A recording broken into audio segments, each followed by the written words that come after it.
দর্শক, একটু আগেই কিন্তু স্বরাষ্ট্র উপদেষ্টা তার বাড়িধারায় যে তার বাসভবনটি রয়েছে সেখানে কিন্তু তিনি সংবাদ সম্মেলন করেছেন এবং এই মুহূর্তে কিন্তু তার বাসভবনে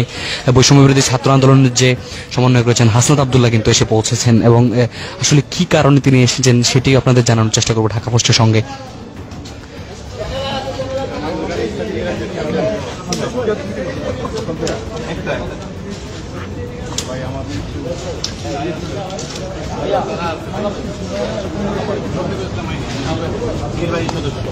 দর্শক, এই মুহূর্তে কিন্তু স্বরাষ্ট্র উপদেষ্টার যে বাড়িধারা বাসভবনটি রয়েছে সেখানে কিন্তু সমন্বয়ক হাসনাত আব্দুল্লাহ এসেছেন এবং আইন শৃঙ্খলা রক্ষাকারী বাহিনীর যে প্রধান যারা রয়েছেন তারাও কিন্তু প্রবেশ করছেন আমরা দেখতে পাচ্ছি এবং হাসনাত আব্দুল্লাহ কিন্তু এখানে অবস্থান করছেন এবং এছাড়াও আইন শৃঙ্খলা রক্ষাকারী বাহিনীর যে সদস্যরা রয়েছেন তারা কিন্তু একে একে করে স্বরাষ্ট্র উপদেষ্টার যে বাসভবন রয়েছেন সেখানে প্রবেশ করছেন। আপনারা দেখতে পাচ্ছেন এই মুহূর্তে একটু আগেই সংবাদ সম্মেলন শেষ হওয়ার পরপরই কিন্তু স্বরাষ্ট্র উপদেষ্টার যে বাসভবনটি রয়েছে সেখানে কিন্তু যে বৈষম্যবিরোধী ছাত্র আন্দোলনের সমন্বয়ক হাসনাত আব্দুল্লাহ তিনি এসে পৌঁছেছেন এবং সব মিলিয়ে আপনাদের একটি তথ্য জানাতে চাই যে গভীর রাতে স্বরাষ্ট্র উপদেষ্টা তার বাসভবনে আইন শৃঙ্খলা বাহিনীর বর্তমান পরিস্থিতি এবং চলমান বিভিন্ন ইস্যু নিয়ে কিন্তু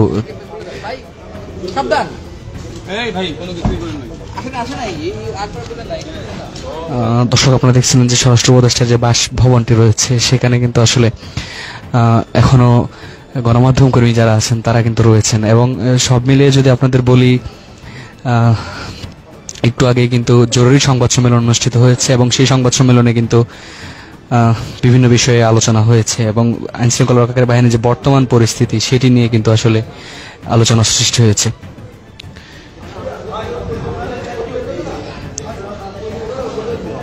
দর্শক, আপনাদের যুক্ত করেছি প্রধান উপদেষ্টার যে স্বরাষ্ট্র উপদেষ্টার যে বাসভবনটি রয়েছে সেখান থেকে। আপনারা জানেন যে একটু আগেই কিন্তু আসলে এখানে একটি সংবাদ সম্মেলনের মাধ্যমে তিনি যেমনটি জানিয়েছিলেন যে দেশের বর্তমান পরিস্থিতিতে আসলে কি করণীয় এবং দেশে চুরি ছিনতাই সহ নানা ঘটনা ব্যাপকভাবে বেড়েছে সেটি আসলে রোধে আইন শৃঙ্খলা রক্ষাকারী বাহিনীর যে অবস্থান সেটি কিন্তু তিনি জানানোর চেষ্টা করছিলেন এবং তিনি যেমনটি আশ্বাস দিয়েছেন যে আগামীকালকে থেকেই এই বিষয়টি আসলে সুরাহা হবে এবং এটি নিয়ে কিন্তু ব্যাপকভাবে কাজ করবে আইন শৃঙ্খলা রক্ষাকারী বাহিনীর সদস্য যারা রয়েছেন তারা।